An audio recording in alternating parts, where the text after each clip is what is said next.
एक समय की बात है। किसी नगर में एक साहूकार अपने 3 बेटे और बहुओं के साथ रहता था। साहूकार की सबसे छोटी बहू सुशील और संस्कारी थी।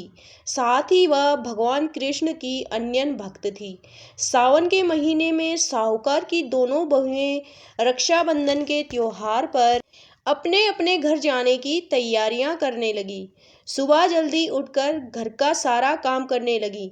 तो छोटी बहू ने पूछा, क्या बात है दीदी, आज इतना जल्दी जल्दी काम क्यों कर रही हो?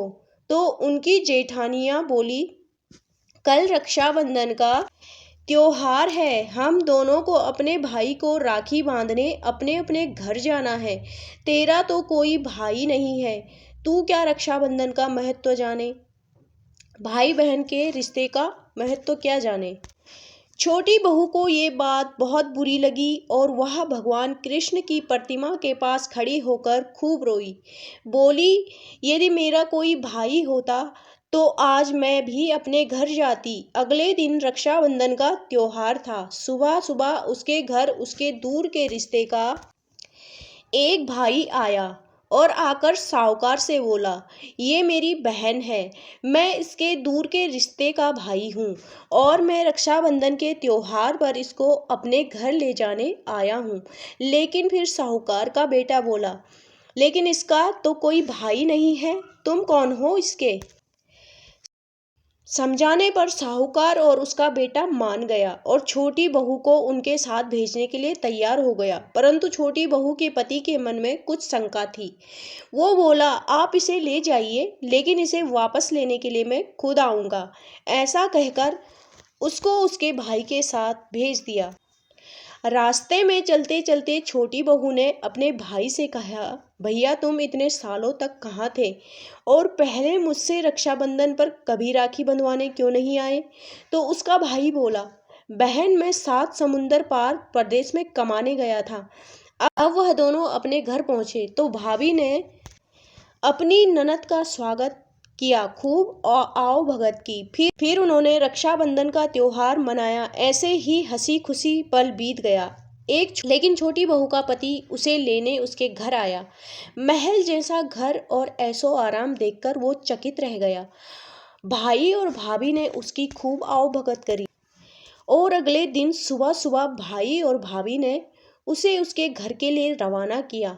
विदा करते समय उसे खूब सोना चांदी हीरे दिए। थोड़ी दूर जाने पर छोटी बहू का पति बोला, अरे मैं गलती से अपना कुर्ता वहीं भूल आया हूँ। तब वह बोली, कोई बात नहीं, आपका कुर्ता तो पुराना था।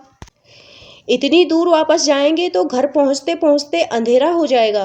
लेकिन उसका पति बोला, नहीं मैं वापस जाकर अपना कुर्ता ले ही आता हूँ। ऐसा कहकर वो दोनों अपने भाई के घर वापस गए।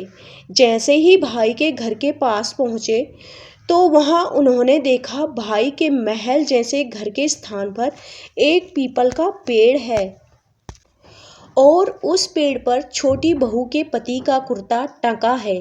यह देखकर वह बहुत नाराज हुआ और अपनी पत्नी से बोला, ये क्या काला जादू है? कौन था वो जो तेरा भाई बनकर तुझे यहाँ लेकर आया था? मुझे तो शुरू से ही शक था, इसीलिए मैं तुझे लेने आया था। बता कौन था वो? ऐसा कहकर वो छोटी बहू को मारने लगा। इतने में तेज प्रकाश के साथ भगवान श्री कृष्ण वहाँ प्रकट हुए और बोले, मत मारो इसे, ये मेरी बहन है। हर साल रक्षाबंधन के त्योहार पर ये मुझे राखी बांधने आती है और अब मैं इसका भाई होने का फर्ज निभा रहा हूँ। इसे मैंने अपनी बहन माना है। छोटी बहू और उसका पति हाथ जोड़कर श्री कृष्ण के चरणों में गिर गए और फिर सभी खुशी से रहने लगे। दोस्तों, अगर आप भी श्री कृष्ण भगवान को मानते हो और उनसे प्यार करते हो तो इस कहानी को ज़रूर लाइक करना और इस चैनल को ज़रूर सब्सक्राइब करना। भगवान कृष्ण आपकी सभी मनोकामनाओं को पूर्ण करें।